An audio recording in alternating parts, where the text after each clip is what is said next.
اب مجھے ڈر لگ رہا ہے کچھ دنوں میں لوگ خودکشی کرنے والے کو بھی کیا کہیں گے؟ شہید کہیں گے. یہ ٹینشن سے گیا ہے دنیا سے. اور لوگ ترس کھا رہے ہوتے ہیں خودکشی کرنے والے پر, ہائے ہائے بیچارہ ہائے.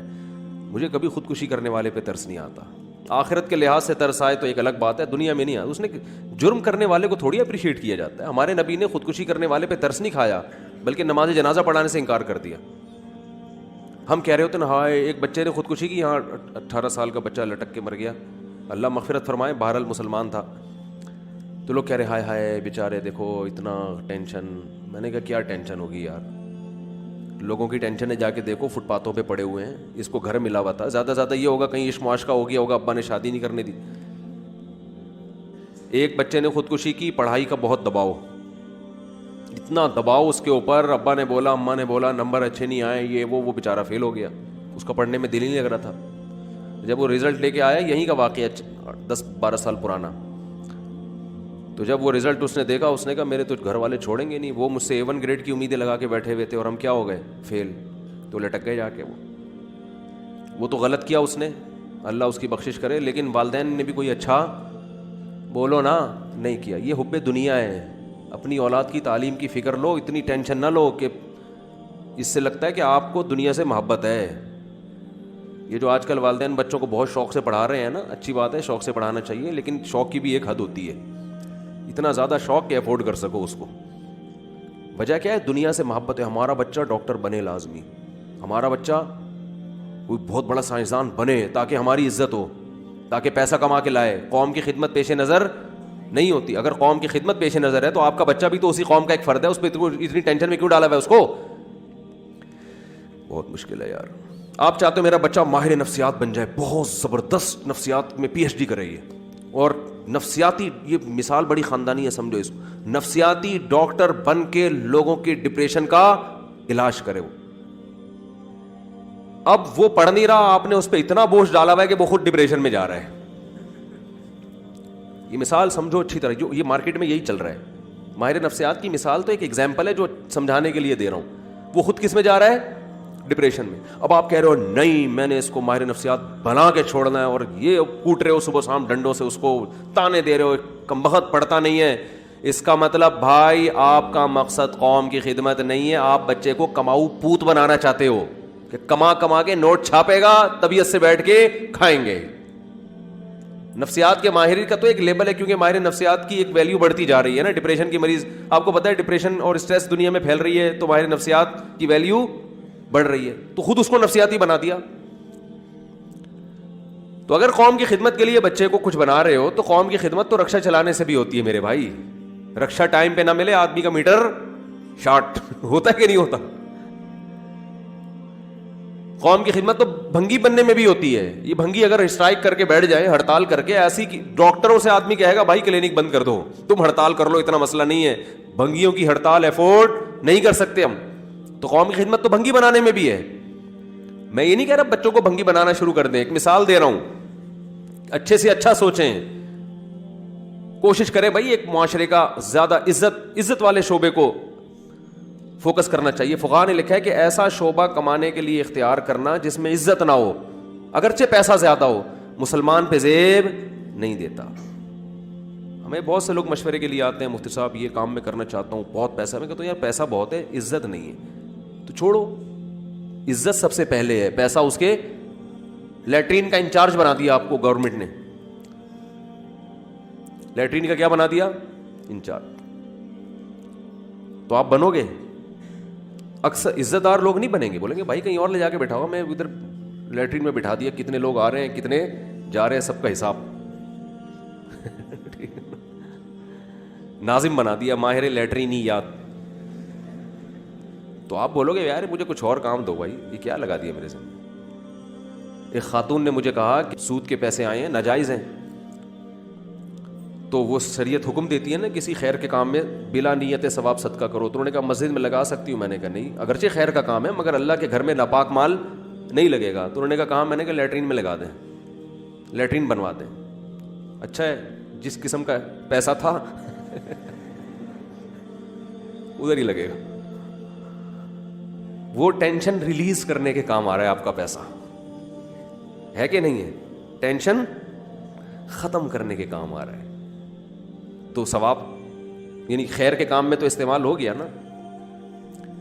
تو خودکشی کرنے والے پہ ترس مت کھاؤ. اس نے کوئی اتنا بڑا اللہ نے کسی کو غم نہیں دیا ہوتا کہ وہ اپنے آپ کو جان سے مار دے. صبر نہیں کرتے, سارے عیاشیاں دنیا میں ہی کرنا چاہتے ہیں, یہ بھی مل جائے وہ بھی مل جائے, یہ بھی مل جائے وہ بھی مل جائے, نہیں ملتا تو ٹھا کر کے مار دیا اپنے آپ. کوئی حوصلے کی بات تھوڑی ہے. تو ہمارے نبی نے تو ترس نہیں کھایا, بلکہ فرمایا میں نہیں پڑھاؤں گا جنازہ. پتہ نہیں صحابہ نے پڑھا نہیں پڑھا, میرے علم میں نہیں ہے. تو فقہاء نے یہی لکھا ہے کہ خودکشی کرنے والے کا نماز جنازہ جو قوم کا مقتدی ہے, رہبر ہے, مسجد کا امام ہے, وہ نہ پڑھائے, بائیکاٹ کرے. عام پبلک کو کہتے بھائی کوئی قوم کا جو بڑا آدمی ہے نا, جس کے جنازہ پڑھانے میں اس کو گویا پروٹوکول مل رہا ہے. اس سے بھی تو پروٹوکول ملتا ہے نا کہ کس نے کس کا جنازہ پڑھایا, تو یہ پروٹوکول اس کو نہیں دیا جائے گا. اور بچوں پہ جس طرح دباؤ بھی مت ڈالیں, پڑھ لے ٹھیک ہے, نہیں پڑھے کوئی بات نہیں یار, گولے گنڈے بیچے گا, کچھ نہیں ہوتا. کوئی گولے گنڈے بیچ کچھ نہیں ہوتا, گھبرائیں نہیں. دنیا سے دل نہ لگاؤ اللہ کے بندو. یہ جو ٹینشنیں تم نے پالی ہوئی ہیں نا, یہ نکالو, یہ کھرچ کھرچ کے دل سے. دل لٹکے ہوئے ہیں نا یہ بنگلوں میں گاڑیوں میں, نکالو. مسافر خانہ ہے, W11 ہے, لٹک کے جا رہے ہو, جب اسٹیشن آئے گا, اڈا آئے گا, اتر جائیں گے, ختم. کل ایک صاحب مجھے ملے, کہہ رہے 3 گھر آپ نے پالے ہوئے, ابھی تک ذاتی گھر نہیں بنایا, ٹینشن نہیں ہوتی. میں نے کہا دن کتنے رہ گئے. ویسے ہی کورونا کی ایسی ایک وبا آئی ہوئی ہے, اسی میں لپٹ گئے تو اسی میں نکل لیے. اب کرونا تو جوان بوڑھے کو فرق ہی نہیں کر رہا. اور جس طرح سے کراؤڈ ہم سے ملنے کے لیے آتا ہے تو پورا امکان ہے کوئی نہ کوئی اپنا کرونا پارسل کرے گا. مجھے تو ایسا ہی لگ رہا ہے. زیادہ تر وہ لوگ گئے ہیں جو پبلک فگر تھے. کرونا میں زیادہ تر ان لوگوں کا انتقال ہوا ہے جو مجمع میں گھلتے ملتے, زیادہ تر آپ دیکھ لو ہسٹری. تو پبلک پوری کوشش کر رہی ہے, منہ پہ آ کے چھینک بھی رہے ہوتے ہیں. تو میں کہہ رہا ہوں یار ہم تو پھر بھی احتیاط کوشش کر رہے ہیں, لیکن پبلک تھوڑی احتیاط کرتی ہے. کل ایک صاحب آئے, منہ میں گھسے جا رہے ہیں بات کرنے کے لیے. میں کہہ رہا ہوں بھائی تھوڑا سا پیچھے ہو جاؤ یار. نہیں, گھسے جا رہے ہیں لوگ, پتہ نہیں کس طرح سے. سب نہیں ہوتے ایسے, لیکن بہت سے لوگ بات.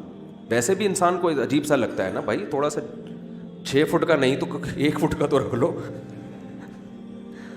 جو قدرتی فاصلہ ہوتا ہے وہ تو رکھو کم از کم. تو پتہ نہیں ہے بھائی کب مر جائیں. اور بہت زندہ رہ لیے تو کتنے رہ لیں گے, 60 سال 70 سال, رہ کتنا گیا. یہ ایسے بقرعید آتی ہے, عید آتی ہے, رمضان, ابھی رمضان گزرا تھا, پھر آگے رمضان آ جائے گا, ایسے تھوڑی چند دفعہ اور ہوگا. انا للہ و انا الیہ راجعون. آج جی حضرت مفتی طارق مسعود صاحب اس دنیا سے دار فانی سے کوچ کر گئے. تو سب کے ساتھ ہوگا یہ کچھ. تو جب ہوگا تو کیا دیواروں اینٹوں سے دل لگانا یار, بے وقوفوں والی حرکت. مل جائے ٹھیک ہے, فری پھوکٹ میں کوئی دے دے ٹھیک ہے, لے لیں گے. دے گا نہیں کوئی, اتنا فری کوئی بھی نہیں ہے. یا بہت اللہ نے دے دیا تو چلو جب سارے کام ہو گئے, اب صدقہ بھی ہو گیا, خیرات بھی ہو گیا, بچوں کی تعلیم بھی ہو گئی, بچ گئے, چلو یار گھر خرید لو. فری پھوکٹ کا وہ بھی ایک قسم کے فری پھوکٹ کا ہی ہو گیا نا. دنیا میں سب سے بڑا بے وقوف اور احمق وہ ہے جو دیواروں اینٹوں سے دل لگائے. یاد رکھو, یہ میں نہیں کہہ رہا, یہ حدیث کا مفہوم ہے. مسلمان کا پیسہ سب سے آخر میں تعمیر پہ خرچ ہوتا ہے, سب سے لاسٹ میں. اور ہمارے ہاں ابتدا کہاں سے ہوتی ہے؟ تعمیر سے. پیسہ آتا ہی سب سے پہلے دیوار اینٹیں پہ لگائے گا. مسلمان دنیا کو مسافر خانہ سمجھتا ہے. وہ کہتا ہے سفر میں جو کیش مزے ہیں وہ اڑا لو, ٹھیک ہے نا, جو کیش مزے ہیں. نبی نے کیا فرمایا؟ یقول العبد مالی مالی, انسان کہتا ہے میرا مال میرا مال. فرمایا تیرا مال صرف وہ ہے لبستہ, پہن لیا اور پرانا کر دیا, اکلتا کھا لیا, فافنیتا ختم کر دیا, بس. جو استعمال میں آ گیا, جو مزے استعمال میں آ رہے ہیں نا کیش, ان کو فوکس کرو. اچھا کھاؤ, استعمال میں آ جائے گا نا. اچھی سواری رکھو, یہ استعمال میں آ رہی ہے. بیوی اچھی رکھو, شریکہ حیات ہے, ٹینشن نہیں دے گی, ٹینشن ختم کرے گی. اچھے خاندان کی ہو, نہیں مل رہی. وہ میرا کلپ بہت چلا تھا نا, شکل وکل آج کل کوئی بھی نہیں دیکھ رہا, روکھڑا. موسیٰ علیہ السلام کے جو سسر تھے انہوں نے کہا تھا 10 سال بکریاں چراؤ گے تو بیٹی دوں گا. حضرت موسیٰ نے فرمایا قبول ہے. فرمایا کہ نہیں فرمایا؟ داغت کنا. تو 10 سال بکریاں چرائیں. انہوں نے کہا کوئی بات نہیں, خاندانی رشتہ مل رہا ہے بھائی, اتنے بڑے بزرگ کی بیٹی مل رہی ہے جن کا قرآن میں اللہ تذکرہ کر رہا ہے, وہ حیا والی لڑکیاں ہیں. جاءت احداہما تمشی علی استحیاء, قرآن کہہ رہا ہے ایک بچی آئی موسیٰ علیہ السلام کو بلانے کے لیے حیا کے ساتھ چلتی ہوئی, آنکھوں سے حیا جھلک رہی تھی, چال سے حیا. حضرت موسیٰ کو جب پیشکش ہوئی ہے کہ ایک بیٹی سے آپ کی شادی کروں گا, 10 سال بکریاں چراؤ, قال ذلک بینی و بینک, فرمایا یہ میرے اور آپ کے درمیان کیا ہو گیا, ایگریمنٹ, قبول ہے. ہمارے یہاں کا مکھنچو ہوتا 10 سال بکری, میں پاگل ہوں کیا میں, تو گھومتا رہتا کنواروں کی طرح, اور مل جاتی کوئی خاندانی نہیں ملتی پھر اس کو, وہی مل جاتی کوئی بازار میں گھوم رہی ہوتی بیچاری کوئی تو, اور کوئی خاندانی کوئی اس کا وہ نہ ہوتا پیچھے, کوئی تربیت نہ ہوتی, بس ویسے ہی ایک راہ چلتے ہوئے لوگ کہہ رہے ہوتے ہیں نا یہ رشتہ کہاں سے ملا, بس راہ چلتے ہوئے اچانک آنکھ مٹکا ہوا تھا اور آنکھوں کے تبادلے ہوئے تھے, اور آج یہ ہماری شریکہ حیات ہے. تو پھر تو ایسا ہی ہوگا بھائی, W11 میں ملاقات ہو رہی ہے کسی کی, جنازوں پہ سیٹنگ ہو رہی ہے, بس ایک نظر پڑی اور سمجھ میں آ گیا. تو کیسے سمجھ میں آ گیا ایک نظر میں, آپ کو اخلاق کا کیا پتا, اس کے طور طریقوں کیا پتا, کس خاندان سے ہے, پہلے سے گھر سے بھاگی بھی تو نہیں ہے خدا نخواستہ. تو موسیٰ علیہ السلام نے 10 سال بکریاں چرائیں.